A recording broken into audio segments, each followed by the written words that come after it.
पिछले वीडियो में हमने आपको बताया था कि युद्ध कौशल में कर्ण अर्जुन से कहीं गुना श्रेष्ठ थे। इस वीडियो में हम आपको बताएंगे कि भगवान श्री कृष्ण जी ने कितनी बार बचाए थे अर्जुन के प्राण। कौन कौन से ऐसे क्षण थे अगर भगवान श्री कृष्ण जी न होते तो अर्जुन वध निश्चित था।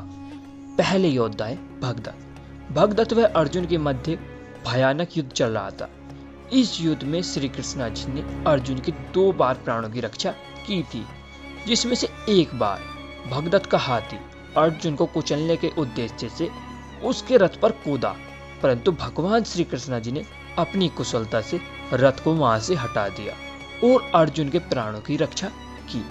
दूसरी बार जब अर्जुन ने भगदत्त के धनुष को काट दिया, तब भगदत्त महाभयंकर वैष्णवास्त्र का आह्वान करते हैं। जैसे ही भगदत्त वैष्णवास्त्र को अर्जुन पर छोड़ते हैं, वह भयंकर अस्त्र अर्जुन का वध करने ही वाला था, परंतु तभी भगवान श्री कृष्ण जी उस अस्त्र के प्रहार को अपनी छाती पर ले लेते हैं और अर्जुन के प्राणों की रक्षा कर देते हैं।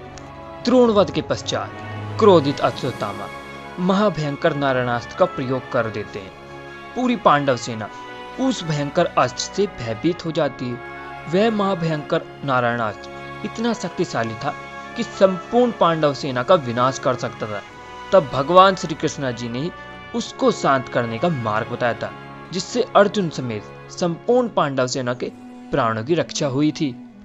युद्ध के 17वें दिन सुशर्मा श्री कृष्ण जी को 3 बाणों से वह अर्जुन को 9 बाणों से घायल कर देते। इसी समय समसप्तक योद्धा अर्जुन व श्री कृष्ण जी को पकड़ लेते। तब श्री कृष्ण जी अपनी भुजाओं के जोर से इतना झटका देते हैं जिससे बहुत सारे समसप्तक योद्धा नीचे गिर जाते और फिर मौका पाकर अर्जुन उनका नाश कर देते हैं। कर्ण के पास दिव्य कवच वह कुंडल थे, जिसे कर्ण ने इंद्र को दान दिया था और इंद्र ने कर्ण को वसावी शक्ति प्रदान की थी। कर्ण उस शक्ति का प्रयोग अर्जुन पर करना चाहते थे, परंतु श्री कृष्ण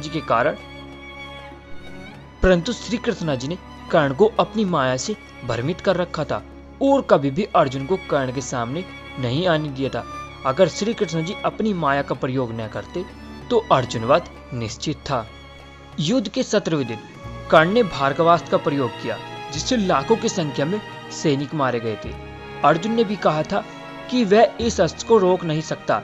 इसके बाद श्री कृष्ण जी ने अपनी चतुराई दिखाई और अर्जुन से कहा कि जब तक कर्ण थक न जाए और इस अस्त्र का प्रभाव कम न हो जाए, तब तक हमें युधिष्ठिर के शिविर में चलकर उसका हालचाल पूछना चाहिए। इस प्रकार श्री कृष्ण जी ने अर्जुन को कर्ण के भार्गवास्त्र से बचा लिया था। युद्ध के 17वें दिन कर्ण अर्जुन पर सर्वमुखी बाण का प्रहार कर देते हैं, जिसका जवाब अर्जुन के पास नहीं होता। तभी श्री कृष्ण जी अपने पैरों से रथ को जमीन में धंसा देते हैं और वह बाण अर्जुन के सर पर न लगकर उसके मुकुट पर जा लगता है। युद्ध के 14वें दिन अर्जुन ने लगभग सभी कौरव वीरों को परास्त कर द्रोणाचार्य के कमल व्यूह को तोड़ दिया था।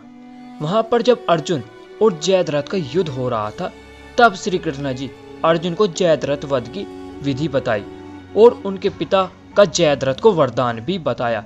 अगर श्री कृष्ण जी अर्जुन को यह सब नहीं बताते तो निसंदेह जयद्रथ के साथ अर्जुन का भी वध हो जाता।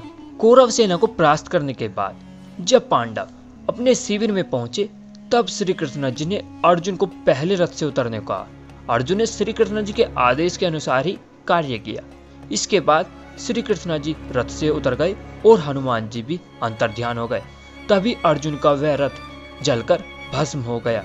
इस प्रकार श्री कृष्ण जी ने एक बार फिर से अर्जुन के प्राणों की रक्षा की। दोस्तों, अगर आपको हमारी इस वीडियो में दी गई जानकारी पसंद आई हो तो हमारे YouTube चैनल को सब्सक्राइब कीजिए। जय श्री राम, हर हर महादेव।